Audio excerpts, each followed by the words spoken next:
નમસ્કાર, આપ જોઈ રહ્યા છો કરંટ ટોપિક અને આપની સાથે હું છું વૈભવી. દર્શક મિત્રો, જે પ્રમાણે એનસીએફ દ્વારા ખાસ જે માહિતી આપવામાં આવી છે, જે નવું કરિક્યુલમ તૈયાર કરવામાં આવ્યું છે, તે અનુરૂપ હવે જે સીબીએસઈ જે બોર્ડ છે તેમાં બોર્ડની બે પરીક્ષા લેવામાં આવશે.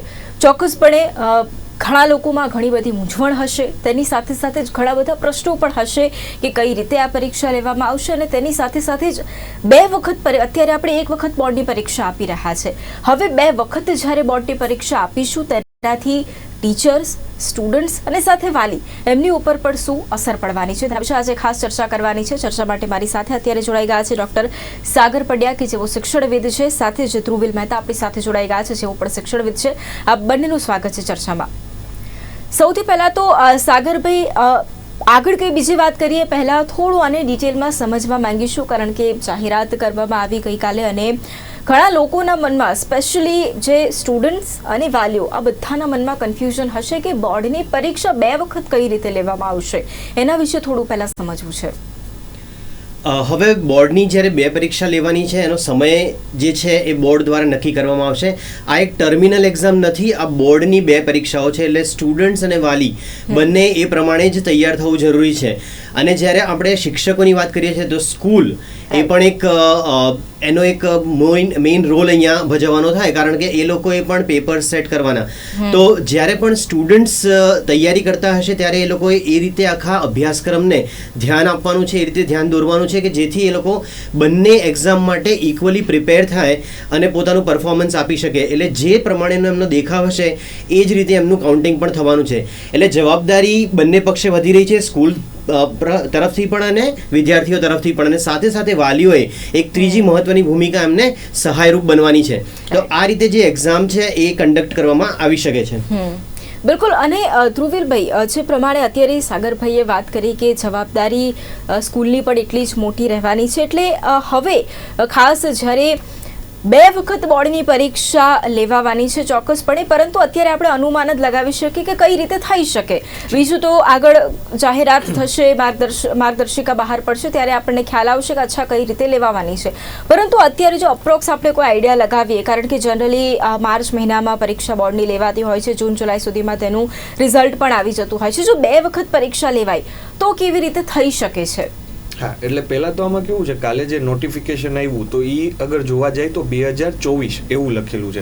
તો લોકોને કન્ફ્યુઝન થઈ ગયું કે 2024માં ભણતા એટલે એક્ઝામ દેતા વિદ્યાર્થીઓ કે ભણતા વિદ્યાર્થીઓ. તો એવું બી હોઈ શકે કે 2024 અને 25માં ભણતા વિદ્યાર્થીઓ જે 25માં એક્ઝામ દે.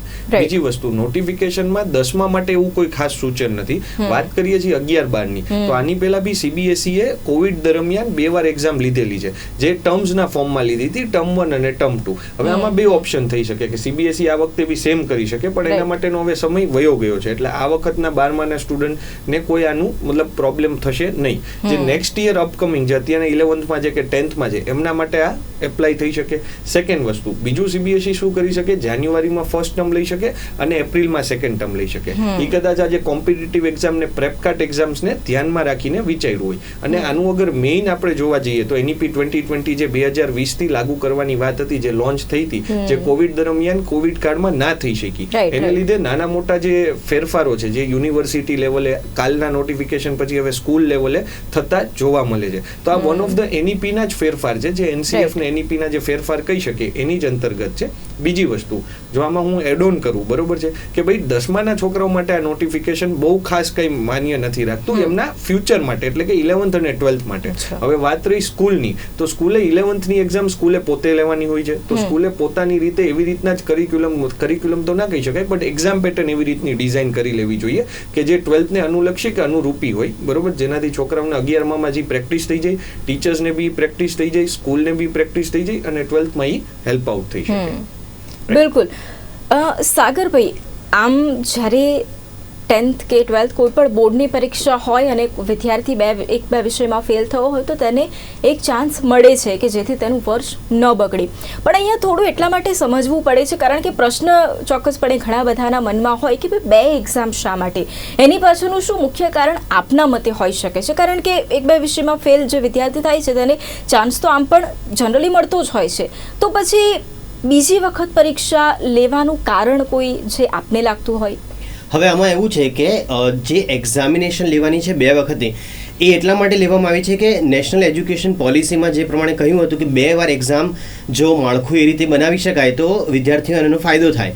ફાયદો એ રીતે કે સૌથી પહેલો એનો મુદ્દો એવો લખેલો હતો અને એ રીતે પોઈન્ટ આઉટ કરેલું છે કે એમનું જે સ્ટ્રેસ છે, એમના ઉપર જે બર્ડન આવી રહ્યું છે, જે એ સ્ટુડન્ટ્સ પરથી થોડુંક ઓછું થાય અને એમને એક એ રીતે ઓફિશિયલી 2 ચાન્સ મળે કે એ પોતાનું પરફોર્મન્સ અને એમના દેખાવ જે એક્ઝામિનેશનમાં છે એ વધારે સારી રીતે કરી શકે.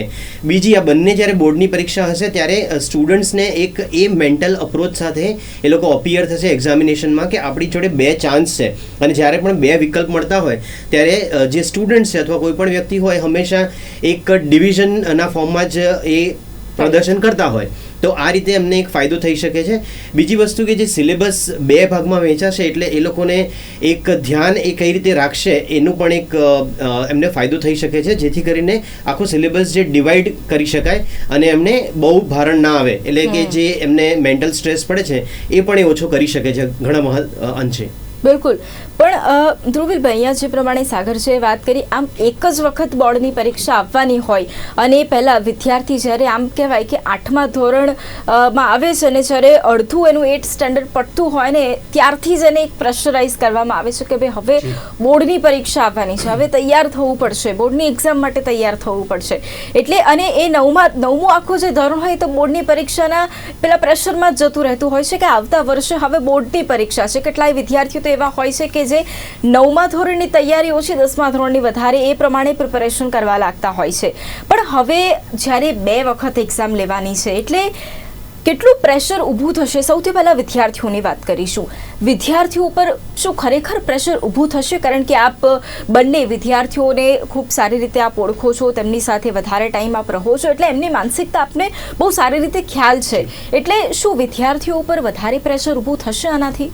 એટલે આમાં મેડમ 2 વસ્તુ થઈ શકે છે કે વિદ્યાર્થીઓ પર ઓબ્વિયસલી થોડુંક પ્રેશર વધશે, કારણ કે એમની થોટ પ્રોસેસમાં એમને જે આપણે કહેવાય કે એક પરસેપ્શન બનાવી દીધું છે કે ભાઈ 10મામાં બોર્ડની એક્ઝામ છે એટલે 8માંથી જ લોકો પ્રેશર લેવા માંડે છે. 9મામાં સ્કૂલમાં પેરેન્ટ્સ, રિલેટિવ, ફ્રેન્ડ્સ બધા એક જ વાત કરતા હોય, આવતા વર્ષે બોર્ડ છે, આવતા વર્ષે બોર્ડ છે, જેને કારણે છોકરો થોડોક પ્રેશરમાં આવતો હોય છે. પણ હવે જે આ વસ્તુ બનેલી છે એ NEP 2020નું જો આપણે આખું માળખું જોઈએ કે NCFની જે નવી બુકનું જે આખું માળખું જોઈએ તો એમાં એ લોકો સ્કિલ બેઝ લર્નિંગ ઉપર ફોકસ કરવા માંગે છે rather than exam base learning, right? તો છોકરાએ એ વસ્તુ બી સમજવી પડશે કે જે ટ્રેડિશનલ એજ્યુકેશન સિસ્ટમ હતી એ થોડાક અંશથી હવે થોડાક હું એમ નહીં કહું કે એકદમ ફેરફાર થઈ રહી છે, પણ થોડી ઘણી ફેરફાર થઈ રહી છે. બટ સ્ટુડન્ટ હાલ બી પ્રેશર લઈ રહ્યો છે બીકોઝ ઓફ ધીસ નોર્મલ સર્કમસ્ટેન્સીસ જે એની આજુબાજુ છે. તો સ્ટુડન્ટ્સને મારી એક રિક્વેસ્ટ છે કે ભાઈ 2 એક્ઝામ વાળી સિસ્ટમમાં બી ઓબ્વિયસલી થોડુંક પ્રેશર આવશે, થોડુંક લાગશે, પણ આ એક અંતર્ગત પોઝિટિવ બી છે અને એક અંતર્ગત થોડું બહુ નેગેટિવ બી છે. પણ જો આપણે પોઝિટિવ સાઈડ જોઈએ તો એક ફાયદો શું છે કે ભાઈ તમે 2 એક્ઝામ દઈ શકો છો,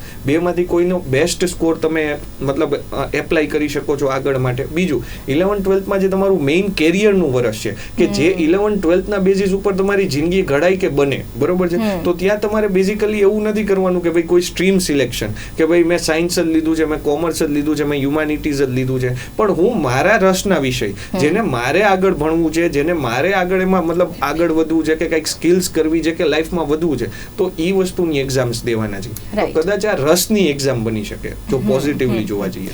પણ સાગરભાઈ, જે પ્રમાણે અત્યારે ધ્રુવીલભાઈએ વાત કરી કે આ રસની એક્ઝામ બની શકે, પણ વિદ્યાર્થીઓ તણાવ તો અનુભવશે, એ તો ખૂબ સાચી વાત છે અને આપણે બધા જ માનીએ છીએ, કારણ કે આપણે બધા જે ફેઝમાંથી પસાર થયેલા છે એટલે આપણને ખ્યાલ જ છે. આપણે મહેનત કરીશું કે નહીં કરીએ પણ પ્રેશર તો ચોક્કસપણે રહેવાનું છે.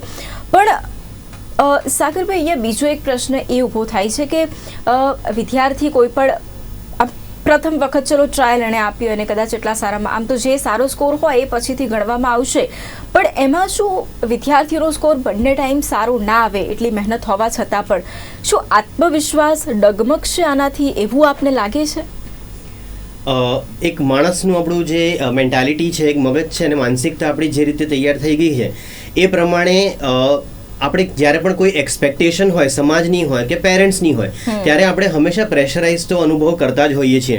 હવે જ્યારે 2 એક્ઝામિનેશન આવશે બોર્ડ તરફથી, ત્યારે એક બોર્ડનો જે આપણે હાવ ઊભો કરેલો છે ઘણા વર્ષોથી, એ આજકાલનો છે નહીં. હવે એ વાત સાચી છે કે આજના જે સ્ટુડન્ટ છે એ પણ અલગ સ્ટુડન્ટ છે. કોવિડ પછી જે આપણે એક મેન્ટાલિટીમાં ચેન્જ જોઈ શક્યા છીએ વિદ્યાર્થીઓમાં, અને એક ઓવરઓલ ચેન્જ પણ બધામાં ઓબ્ઝર્વ થયેલો છે. એ પ્રમાણે અગર જોવા જઈએ તો સ્ટુડન્ટ્સે પણ જેમ કીધું કે એમ સમજવું પડશે કે હવે આપણે આગળના એક ભવિષ્યમાં કામ કરવાનું છે અને આખી જે એક્ઝામિનેશનની પ્રોસેસ છે એ કોઈ ટ્રેડિશનલ એક અપ્રોચથી નથી લેવાની, એક પ્રેક્ટિકલ અપ્રોચથી એક્ઝામ લેવાની છે. એટલે જો એ પ્રમાણે મહેનત કરશે તો એમને ચોક્કસ ફાયદો એનો થઈ શકે છે. પણ જે આ પ્રેશરની વાત છે એ એક આપણે ના વિચાર્યું હોય છતાં પણ સ્ટુડન્ટ્સ એના તરફથી ઓબ્વિયસલી જે એક્સપેક્ટેશન હોય એને પૂરી કરવા માટે એક પ્રેશરમાં તો રહેતા જ હોય છે. રસના વિષયો તો પહેલાં પણ લેતા હતા, જેમ કે આર્ટ્સ છે, કોમર્સ છે અને સાયન્સ છે. આ 3 જે સ્ટ્રીમ છે એ પણ એમના પોતાના એપ્ટિટ્યૂડના તરફથી જે લોકો લેતા હતા, પણ છતાંય જે પ્રેશર ફીલ કરતા હોય છે સ્ટુડન્ટ્સ, જે લાસ્ટ મોમેન્ટ્સ પર પરીક્ષાનો જે ડર રહેતો હોય છે એક સાહજિક, એ દરેક સ્ટુડન્ટમાં જોવા મળે છે. 2 એક્ઝામિનેશન જેને બોર્ડની આપણે એક્ઝામિનેશન તરીકે આપણે અહીંયા સ્થાપિત કરવા માંગીએ છીએ, એટલે એ એક પ્રેશર તો રહેવાનું જ છે, પણ એને એક હકારાત્મક માનસિકતા સાથે અગર લેવામાં આવે તો વિદ્યાર્થીઓને ચોક્કસ ફાયદો થશે. અને સરકારે પણ અથવા તો જે આપણું શિક્ષણ જગત અને બોર્ડ છે એમણે પણ એને એ જ પ્રમાણે ડિઝાઇન કરવી જોઈએ કે જેથી સ્ટુડન્ટ એનો મેક્સિમમ ફાયદો ઉઠાવી શકે. બિલકુલ. અને ખાસ હવે આ સવાલ બંને માટે એટલા માટે છે કારણ કે હવે ટીચર્સની પણ વાત છે. અહીંયા સ્ટુડન્ટ્સની આપણે વાત કરી, પ્રેશરાઇઝ તેઓ થાય, પણ ઠીક છે સ્ટુડન્ટ્સ થાય પણ એમને સંભાળવા માટે ટીચર્સ બેઠા છે, શાળા બેઠી છે, ફેમિલી પણ છે, બધી જ વાત બરાબર. પણ સૌથી પહેલાં શિક્ષકનો રોલ આવી જતો હોય છે, એટલે શિક્ષક સૌથી પહેલાં હોય છે. ધ્રુવિલભાઈ, અત્યારે શિક્ષકોની વાત કરીએ તો આ જે નિર્ણય છે એનાથી આપને શું લાગે છે? કેટલા ટકા શિક્ષકો હશે કે જે સહમત થશે આનાથી? કારણ કે આપણે બોર્ડની પરીક્ષા હોય કે જ્યારે પેપર તપાસવાની બાબત હોય, બરાબર, અને 2 વખત આમાં તો જવું પડશે, એ પ્રમાણેની પરિસ્થિતિ હશે, તો શું શિક્ષકો અગ્રી થશે, એવો આને પોઝિટિવલી લેશે? એટલે હાલનો જે સિનેરિયો છે કાલથી લઈને આજ સુધીનું જે અમે જોઈ શકીએ છીએ એમાં 60% શિક્ષકો આને નથી પોઝિટિવલી લેતા. રીઝન કંઈ બી હોઈ શકે એમના માટે. 40% એવા ટીચર્સ છે જે યંગ જનરેશન ટીચર્સ હું કહી શકું કે જે એના 20s માં 30s માં જસ્ટ કેરિયર સ્ટાર્ટ કરે છે, કે જેમને બહુ અનુભવ નથી, એ લોકો આને પોઝિટિવલી લેતા હોય છે. જ્યારે જે જૂના શિક્ષકો છે જેમને ખાસો એક્સપિરિયન્સ, જૂના એજ્યુકેશન સિસ્ટમનો એક્સપિરિયન્સ છે, એમને આના માટે ઘણા બધા એમના ફ્લોઝ બી છે અને પોઝિટિવ પોઈન્ટ્સ બી છે, જેમ માનવા પડે. રાઈટ. હવે વાત કરીએ પર્સનલી હું શું વિચારું છું કે ભાઈ એનઈપી દ્વારા, એટલે કે નેશનલ એજ્યુકેશન પોલિસી દ્વારા શિક્ષકો માટે બી એક ફ્રેમવર્ક તૈયાર કરવામાં આવ્યું છે, જેમાં શિક્ષકોએ બી નાની મોટી ટ્રેનિંગ્સ લેવી પડશે. તો આને એપ્લાય કર્યા પહેલા મારું એવું મતલબ સજેશન કહી શકો કે એવું માનવું છે કે ભાઈ શિક્ષકોની ટ્રેનિંગ ખાસ જરૂરી છે. પહેલા શિક્ષકોને ટ્રેન કરી દેવા ખાસ જરૂરી છે, પછી તમે એનઈપી દ્વારા, એનસીએફ દ્વારા યા કોઈ બી કરિક્યુલમમાં ફેર કરી અને શિક્ષકોને રેડી કરી દો, પછી બાળકો રેડી થઈ શકશે. તો આમાં બંને વસ્તુ જોઈ શકાશે. વાત રહી કે પેપર 2 વાર ચેક કરવા જવાની, ઓબ્વિયસલી પહેલી વાર બી જ્યારે બોર્ડના પેપર 1 વાર બી ચેક કરવા જવામાં આવતા ત્યારે બી શિક્ષકોમાં થોડી ઘણી પેલી જોવા મળતી. રાઈટ. બટ હવે આને બી કંઈ ડિજિટલાઇઝ કે આને બી કોઈ ટેકનોલોજીની મદદથી કોઈક એવી રીતના સરાઉન્ડ કરી શકીએ તો એ વધારે સારું રહે ટીચર્સ માટે બી, સ્ટુડન્ટ્સ માટે બી. કારણ કે બિંગ અ ટીચર અમને બી ખબર છે કે ભાઈ હવે ટેકનોલોજીનો જમાનો છે, ટીચર પ્લસ ટેકનોલોજી ભેગી થશે, ટીચોલોજી બનશે, તો જ હાલના સમયનો બાળક કે હાલના સમયની એજ્યુકેશન સિસ્ટમ મુજબ આપણે ભારતના છોકરાઓને વિદેશમાં કે કહી શકીએ કે દુનિયામાં સ્ટેન્ડ અલોન કરી શકશું, પ્રોપર કરી શકશું એમ. રાઈટ. ડૉક્ટર સાગર, આપનું શું કહેવું છે કે અત્યારે જે પરિસ્થિતિ છે અને હવે આમ તો જે પ્રમાણે ધ્રુવિલ છે પણ વાત કરીને આપણે આમ કોરોના પછી આપણે ઘણા બધા ફેરફારો જોયા છે અને સ્પેસિફિકલી શિક્ષણની અંદર તો અઢળક ફેરફારો જોયા છે. વિદ્યાર્થીઓ છે કે એક વખત લખવાની આદત છૂટી ગઈ, પછી એમને લખવાની આદત ફરી એક વખત પાડવી પડી, એટલે ઘણા બધા પરિવર્તનો આવી રહ્યા છે. અને અત્યારે રિસન્ટલી એવું છે કે વિદ્યાર્થીઓ ઘણા બધા પરિવર્તનો જોઈ પણ રહ્યા છે. પણ જે પ્રમાણે અત્યારે ધ્રુવિલજીએ વાત કરી કે અમુક લોકો જે યંગ જનરેશન છે ને પોઝિટિવલી શિક્ષકો લઈ રહ્યા છે, જે અમુક જે વર્ષોથી છે તેઓ નેગેટિવલી પણ લઈ રહ્યા છે, એટલે એમના મંતવ્યો મિશ્ર છે. જોવા જઈએ તો આપનું શું માનવું છે? આપ ઘણા બધા શિક્ષક મિત્રો સાથે આપની પણ વાત થઈ હશે ચોક્કસપણે, તેમનું પણ શું કહેવું છું? શું તેઓ આને પોઝિટિવલી લઈ રહ્યા છે, આને નેગેટિવલી લઈ રહ્યા છે? શિક્ષકો માટે હવે શું કરવું જોઈએ આની માટે? હવે એક વસ્તુ એવી છે કે પરિવર્તન કોઈ પણ સરળ નથી હોતું, અને એવું કહેવાય છે કે જે પરિવર્તનશીલ નથી એ શિક્ષક નથી. એટલે જ્યારે પણ કોઈ આવા નાના નાના ફેરફાર આવે કે કોઈ પણ એક મોટો ફેરફાર આવે ત્યારે સૌથી પહેલાં શિક્ષણ જગતની વાત છે કે સૌથી પહેલાં શિક્ષકે આના માટે સજ્જ થવું પડશે. અને એક સજ્જ શિક્ષક ક્લાસમાં જ્યારે એન્ટ્રી કરે છે ત્યારે જ એ વિદ્યાર્થીઓને ફાયદો કરાવી શકે છે અથવા તો એમને ફ્યુચર એક ભવિષ્યના સર્જન માટે તૈયાર કરી શકે છે. એટલે શિક્ષકો આજકાલ જે યંગ જનરેશનના શિક્ષકો છે જે લોકોને ખબર છે કે ટેકનોલોજી સિવાય હવે નથી ચાલવાનું, એ લોકો ઓબ્વિયસલી કોઈ પણ પ્રકારનો ચેન્જ ઝીલવા માટે હું કહું છું કે સક્ષમ છે અને એમણે થવું પડશે, રાઈટ. અને જો એ રીતે જ એ લોકો વિદ્યાર્થીઓને પણ તૈયાર કરી શકે તો I think that is the best solution for them. હવે જ્યારે કોઈ પણ પરિવર્તન સરકારશ્રી તરફથી આવતું હોય, ગવર્મેન્ટ જ્યારે લાવતી હોય અને NEP 2020ની જે આપણે વાત કરીએ છીએ કે જે આપણે શિક્ષણને સમૂળગી રીતે બદલાવ કરવા માટે જ આનો અમલ કરવામાં આવ્યો છે, તો આપણે ઓબ્વિયસલી જૂની ઘરેડ પ્રમાણે જો ચાલશું તો એ ચેન્જ આવવાનો નથી અને એના માટે જે કોઈ ચેન્જીસ છે એ કરવા આપણી ફરજ બને છે. બીજી વસ્તુ કે શિક્ષકોની તૈયારી જ્યારે કરવાની આવે ત્યારે ઓબ્વિયસલી ટ્રેનિંગ પ્રોગ્રામ્સ જે ગવર્મેન્ટ થોડા થોડા અંતરે લેતી જ હોય છે અને કરાવતી જ હોય છે, તો શિક્ષકોએ એ પ્રમાણે જ આગળ વધવું પડે એ એક કમ્પલસરી વસ્તુ થઈ જાય છે. કારણ કે જો ટ્રેનિંગ નહીં લે તો એ પ્રમાણે એ લોકો શિક્ષકો વિદ્યાર્થીઓને નહીં સમજાવી શકે અને જે પરીક્ષાની પદ્ધતિ જે બદલાઈ રહી છે એના માટે પણ જે ટેકનિકલ સુધારા કરવા પડશે. કારણ કે મેથોડોલોજી જે ક્લાસમાં ટીચિંગ કરાવવાની જે પદ્ધતિ છે એ પણ એક બહુ મહત્વનો રોલ આમાં ભજવશે. કારણ કે જો એ પ્રમાણે જ આપણે વિદ્યાર્થીઓને તૈયાર કર્યા હશે વર્ગખંડમાં તો એ લોકો એક્ઝામ જ્યારે આપવા જશે ત્યારે એ પ્રેશરાઇઝ નહીં ફીલ કરે અને એમને એક્ઝેક્ટલી ખબર હશે. બીજી વસ્તુ કે અહીંયા પ્રેક્ટિકલ અપ્રોચવાળા આપણે એક્ઝામની વાત કરી હતી, તો પેપર એવું જ નથી કે જૂની ઢબ પ્રમાણે જ કાઢવા અને એ પ્રમાણે ચેક કરવા.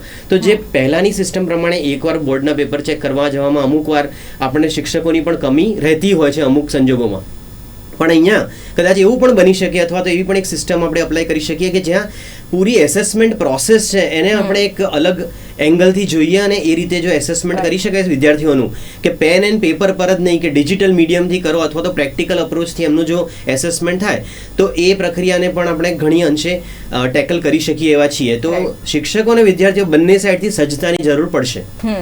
રાઈટ. હવે આ પ્રશ્ન પણ મારો આ બંનેને એટલા માટે છે કારણ કે શિક્ષકો શું અનુભવે છે શિક્ષકો, કારણ કે ઘણા બધા પરિવર્તનો આપણે જોયા છે અને ઘણા બધા અનુભવો પણ એક શિક્ષક તરીકે તમામ લોકો જે શિક્ષકો ભણાવે છે વિદ્યાર્થીઓને એ પણ કરે છે. વિદ્યાર્થીઓ કદાચ પછી સમજે પણ પહેલાં શિક્ષકોને સમજવાનું હોય છે અને બાદમાં વિદ્યાર્થીઓને સમજાવવાનું હોય છે. ધ્રુવીલભાઈ, આનાથી શિક્ષણ જગતમાં આ જે નિર્ણય છે એનાથી શિક્ષણ જગતમાં શું ફેરફાર આવી શકે છે? અત્યારે CBSEની વાત છે, શું તમને એવું લાગે છે કે આગળ આ જે નિર્ણય છે એ અન્ય બોર્ડમાં પણ લેવાવો જોઈએ? મારા મત પ્રમાણે જે હાલ CBSEના નિર્ણયો છે એટલે બેઝિકલી NCERTના એ દરેક બોર્ડ જેમ કે Gujarat board, Maharashtra board, Rajasthan board યા કોઈ બી સ્ટેટ બોર્ડમાં અપ્લાય થતા હોય છે. જેમ કે ધીરે ધીરે ટેક્સ્ટ બુક મેથ સાયન્સની વગેરે વગેરે જે સબ્જેક્ટ છે ટેકનિકલ સબ્જેક્ટ એમની એપ્લાય થવા માંડી.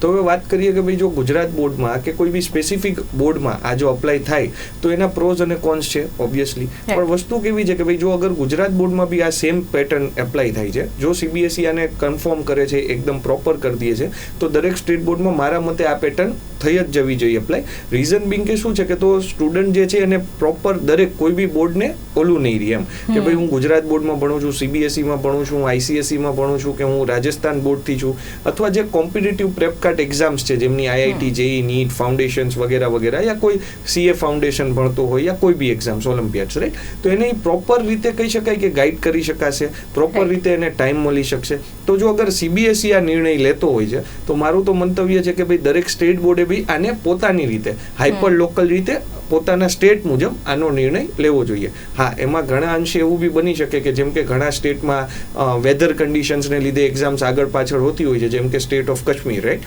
પણ આ બધી વસ્તુ મતલબ એક સ્ટેટ તરીકે એ લોકો ટેકલ કરી શકે છે. રાઈટ. હવે ખાસ આગળ એટલા માટે બીજી એક મહત્વપૂર્ણ વાત કરવી છે કારણ કે ઠીક છે આ જાહેરાત તો થઈ છે પણ સાગરભાઈ બીજી પણ એક જાહેરાત કરવામાં આવી. હવે જે પ્રમાણે તમે વાત કરી કે ટ્રેડિશનલ જે પદ્ધતિ આપણે વર્ષો વર્ષ ચલાવી રહ્યા હતા એનાથી થોડું એક સ્ટેપ આપણે આગળ આવ્યા છે અને હવે જે સાયન્સ, કોમર્સ, આર્ટ્સની પસંદગી હતી 11-12માં એનાથી પણ થોડું ઉપર હવે આપણે આવ્યા છે. એના સુધી હવે મર્યાદિત નથી રહેવાનું અને જે સ્ટુડન્ટ છે એ પોતાના મનપસંદ 2 વિષયો છે પસંદ કરી શકે છે અને એમાં પણ ખાસ આ મુદ્દો એટલા માટે માટે ઉઠાવવા જેવો છે, કારણ કે એક એમાં ભારતીય વિષય લેંગ્વેજ હોવી જોઈએ. સૌથી પહેલાં તો આ મુદ્દે આપ શું માનો છો? આનાથી ખાસ તો દરેક લેંગ્વેજ પ્રત્યેનો આપણે આમ પણ ગુજરાતમાં તો ગુજરાતી ભાષા માટે આપને ખ્યાલ જ છે કે કેટલા ટાઈમથી લડી પણ રહ્યા છે. અંગ્રેજી માધ્યમની જે શાળાઓ હોય તેમાં કેટલું બધી લડત ચાલી રહી છે કે વિદ્યાર્થીઓને ગુજરાતી ભણાવો, વિદ્યાર્થીઓને ગુજરાતી સમજાવો, માતૃભાષા વિશે જ્ઞાન આપો. એટલે આનાથી ભાષા પ્રત્યેનો જે પ્રેમ પણ જે વિદ્યાર્થીઓ છે શાળામાંથી જ તેમના માટે કેટલું મદદરૂપ રહેશે, તેઓ કેટલું સમજી શકશે આને? મારું એવું માનવું છે કે માતૃભાષાનું શિક્ષણ એ બહુ મહત્વનું બની રહે છે જ્યારે પણ ઘડતરની વાત આવે છે. તો કોઈ પણ વિદ્યાર્થી હોય એને શાળા તરફથી એવા પ્રયત્નો થવા જોઈએ. ઘણાનું એવું મંતવ્ય હોય છે કે માતૃભાષાનું શિક્ષણ છે એ તો ઘરેથી મળી જ જવાનું છે, તો સ્કૂલમાં આપણે એવું કંઈક કરીએ કે જેથી આપણને ફોરેન લેંગ્વેજીસ એ લોકો કરાવી શકે. પણ અહીંયા એક વાત મહત્વની એ સમજવી જરૂરી છે કે જ્યારે તમે એક પ્રોપર પેટર્નથી કોઈ ભાષા શીખતા હો છો તો એનું એક અલગ ઇમ્પોર્ટન્સ હોય છે અને એનો પ્રભાવ પણ અલગ પડતો હોય છે કોઈ પણ વ્યક્તિના વ્યક્તિત્વ ઉપર. તો જ્યારે પણ આપણે એક માણસના ઘડતરની વાત આવે છે ત્યારે માતૃભાષા ઉપર જો સ્પેસિફિકલી ફોકસ કરવામાં આવે તો એનો ફાયદો થાય. હવે આ જગ્યાએ આપણે 2 લેંગ્વેજીસ પસંદ કરવાની હોય છે ને, એમાં એક આપણી જે લેંગ્વેજ હોય ઇન્ડિયન લેંગ્વેજ એ કમ્પલસરી છે અને મોસ્ટલી સ્ટુડન્ટ્સ પ્રિફર કરશે કે એ લોકો માતૃભાષાનું શિક્ષણ પસંદ કરે અહીંયા, તો એ એમના માટે એક સપોર્ટ ફેક્ટર તરીકે પણ કામ કરી શકે છે. અને પ્લસ લેંગ્વેજ પ્રત્યેનો પ્રેમ જે એ લોકો કેળવશે એનાથી ઘણી બધી રીતે એમને અલગ અલગ રીતે ફાયદો થઈ શકે છે. જેમ કે એમના જે વિકાસનો એક પેટર્ન હોય એ પણ એક ચેન્જ થઈ શકે છે, એમના વ્યક્તિત્વમાં એક અલગ એંગલ ઊભો થઈ શકે છે. અને ભાષા જો એ લોકો સારી રીતે વાપરી શકે તો કમ્યુનિકેશનની જે આપણે વાત કરતા હોઈએ છીએ કે ઇફેક્ટિવ કમ્યુનિકેશન અને પાવરફુલ થોટ પ્રોસેસ, એ બંને વસ્તુઓ માતૃભાષામાં જો બાળક વિચારશે અને જો એને અપ્લાય કરતા શીખશે તેનો ફાયદો એને થશે. અને આપણે જોયું જ છે, રિસર્ચ પણ એ પ્રૂવ કરે છે કે જે પણ સ્ટુડન્ટ્સ માતૃભાષામાં શિક્ષણ મેળવતા હોય છે એ લોકો દરેક સબ્જેક્ટમાં પણ સારું પરફોર્મ કરી શકતા હોય છે. તો આપણે એવો એક દુરાગ્રહ ના રાખવો જોઈએ કે એક ફોરેન લેંગ્વેજ કે કોઈ અલગ લેંગ્વેજમાં જ સ્ટુડન્ટ ભણે, પણ જો માતૃભાષાથી એ આગળ વધશે તો એમાં કંઈ ખોટું છે નહીં અને એનાથી ફાયદો બધાને મળવાનો જ છે. બિલકુલ. અને ધ્રુવિલભાઈ, જે પ્રમાણે અત્યારે ખાસ આ મહત્વપૂર્ણ વાત માતૃભાષા વિશે જે પ્રમાણે સાગરભાઈએ કરી છે, મેં આગળ પણ કહ્યું એમ કે અત્યારે આપણે ગુજરાતની વાત કરીએ તો ગુજરાતમાં જેટલી પણ CBSE બોર્ડને લગતી શાળાઓ છે તેની અંદર એટલે ખાસ અંગ્રેજી માધ્યમની જ આપણે વાત કરી રહ્યા છીએ શોર્ટ, કે એમાં શિક્ષકો નથી હોતા. ધારો કે એવું બને કે ગુજરાતમાં એવું થાય કે ભાઈ કોઈ પણ વિદ્યાર્થી છે એ પોતાની માતૃભાષા એક વિષય પસંદ કરે પણ શિક્ષકો જ નથી, તો કઈ રીતે પોસિબલ બનશે? એની માટે શિક્ષકોને તાલીમ આપવી, શિક્ષકોમાં જાગૃતતા લાવવી કે ભાઈ માતૃભાષા શિક્ષકો માનશે તો જ અલ્ટિમેટલી વિદ્યાર્થીઓ પણ માનશે.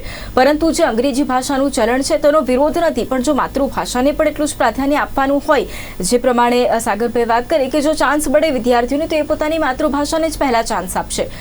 એ સમય દરમિયાન ખાસ શું કરવાની જરૂર છે શિક્ષકોની તાલીમને લઈને પણ, શિક્ષકોમાં જાગૃતતાને લઈને પણ? ઓકે, તો આને એક એક્ઝામ્પલથી મેડમ તમને કહું તો વધુ સમજાશે દરેક લોકોને કે ભાઈ અમે JEE NEET અને મેથ્સ, કેમેસ્ટ્રી, ફિઝિક્સ વગેરે અમે વધુ ભણાવીએ છીએ, right?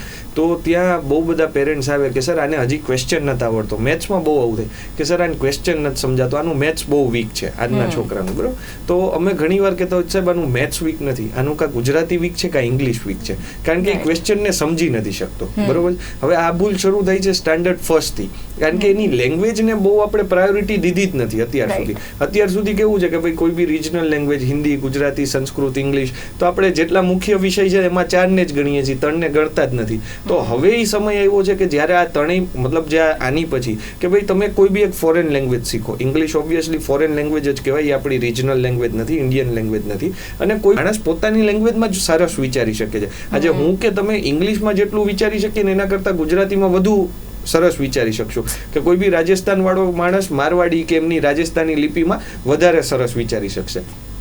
Same goes for student, same goes for teacher, કે એ બી કેવી રીતનું છે, આપણા વર્ડ્સ કદાચ ઇંગ્લિશ નીકળી શકે પણ આપણા થોટ પ્રોસેસ તો ગુજરાતી જ રહેવાના છે. તો જે ટીચર્સ છે, બરોબર છે કે ભાઈ આપણે આપ જે વાત કરો છો કે ટીચર્સ થોડાક ઓછા છે કે ભાઈ ભણાવવા માટે, રિજનલ માટે, રાઈટ? તો હવે ધીરે ધીરે એ માસ બી વધતો જશે, કારણ કે અત્યાર સુધી શું હતું કે કોઈ બી ટીચર બનતા તો એટલી રિક્વાયરમેન્ટ નહોતી, રાઈટ? હવે રિક્વાયરમેન્ટ નહોતી જેના કારણે ટીચર્સને એટલો ફ્લો નહોતો કે એટલું કોઈ લોકો એમાં જતા નહીં, અથવા કોઈ બી બીજું કામ કરવા માંડતા, બીજો વ્યવસાય લેતા જે બી એમને માસ્ટર્સ કરેલું. પણ પણ Right. હવે જ્યારે રિક્વાયરમેન્ટ આવી, સ્કૂલને જરૂર લાગી, શિક્ષણ નીતિમાં ચેન્જ આવી રહ્યો છે, રિજનલ લેંગ્વેજને આટલું પ્રભુત્વ મળી રહ્યું છે અને જે મળવું જોઈએ, રાઈટ? કારણ કે અગેન આપણે બોલીએ કોઈ બી લેંગ્વેજ, વિચારી તો આપણે આપણી રિજનલ લેંગ્વેજમાં જ શકીએ. તો એઝ અ વિદ્યાર્થી કયો, એઝ અ ટીચર કયો, આ બહુ પોઝિટિવ નિર્ણય છે. સ્કૂલ્સ માટે ટીચર્સ ધીરે ધીરે પાછા અવેલેબલ થવા માંડશે. રીઝન બિંગ અત્યાર સુધી અવેબિલિટી ઓછી હતી બીકોઝ રિક્વાયરમેન્ટ ઓછી હતી. આ ડિમાન્ડ એન્ડ સપ્લાય જેવો ગેપનો પેલો કન્સેપ્ટ છે, રાઈટ? તો આ વસ્તુ ખાસ વસ્તુ વિચારવા જેવી છે. દરેક બીજી વસ્તુ આપણે એ બી કહી શકીએ કે ભાઈ કોઈ બી છોકરો જે છે, બરોબર છે, એ ક્વેશ્ચન ક્યારે વિચારી શકશે કે ક્યારે આમ કહી શકે થોટ પ્રોસેસ દઈ શકશે જ્યારે એ પોતાની લેંગ્વેજમાં એને કન્વર્ટ કરી શકે. આજે આપણે કોઈ બી, મને ફ્રેન્ચ બી આવડે છે, રાઈટ? તો ફ્રેન્ચ, હું કોઈ બી જગ્યાએ ફ્રેન્ચ વાંચું તો હું એને પોતાની લેંગ્વેજમાં કન્વર્ટ કરીને જ વિચારી શકું છું. ફ્રેન્ચમાં નથી કરી શકતો કારણ કે મારો કલ્ચર નથી, રાઈટ? બિલકુલ. એટલે હવેનો જે સમયગાળો છે એમાં થિયોરેટિકલ નોલેજ પણ વધારે પ્રેક્ટિકલ નોલેજ માટે તૈયાર રહેવું પડશે, કારણ કે અત્યારે જે નવી શિક્ષણ નીતિની આપણે વાત કરી રહ્યા હતા અને એમાં જે અલગ અલગ ફેરફારો આપણે જોઈ રહ્યા છે, ઘણું બધું નવું. આમ તો પહેલાં એવું હતું કે વિદ્યાર્થી માટે પરીક્ષા હોય, પણ હવે તો શિક્ષકો માટે પણ પરીક્ષા છે. એટલા માટે કારણ કે એમને પણ ઘણું બધું નવું શીખવાની બાબત અહીંયા આવી ગઈ છે. ઘણું બધું નવું શિક્ષકો પણ શીખી રહ્યા છે. અને આઈ થિંક પહેલાં જ્યારે શિક્ષકો શીખશે ત્યારે જે વિદ્યાર્થીઓને વધારે સારી રીતે સમજી શકશે. અને આઈ હોપ કે એક દિવસ આપણે આ જ મુદ્દે ફરી એક વખત ચર્ચા કરવા બેસીશું અને કેટલું પોઝિટિવલી શિક્ષકોએ પોતે પણ આને લીધું છે, કારણ કે 2 વખત પરીક્ષા લેવાશે એટલે 2 વખત પેપર પણ ચેક કરવાના જ છે. એટલે કેટલી પોઝિટિવલી આ વાતને તેઓ લે છે, ચોક્કસપણે આપણને આગળ જ ખ્યાલ આવશે. મારી સાથે આજે આપ બંને ચર્ચામાં જોડા, બંનેને ખૂબ ખૂબ ધન્યવાદ. Thank you very much. તો બિલકુલ દર્શક મિત્રો, કરંટ ટોપિકમાં હાલ બસ આટલું જ. ફરી મળીશું એક નવા વિષયની સાથે. ત્યાં સુધી રજા આપશો. નમસ્કાર.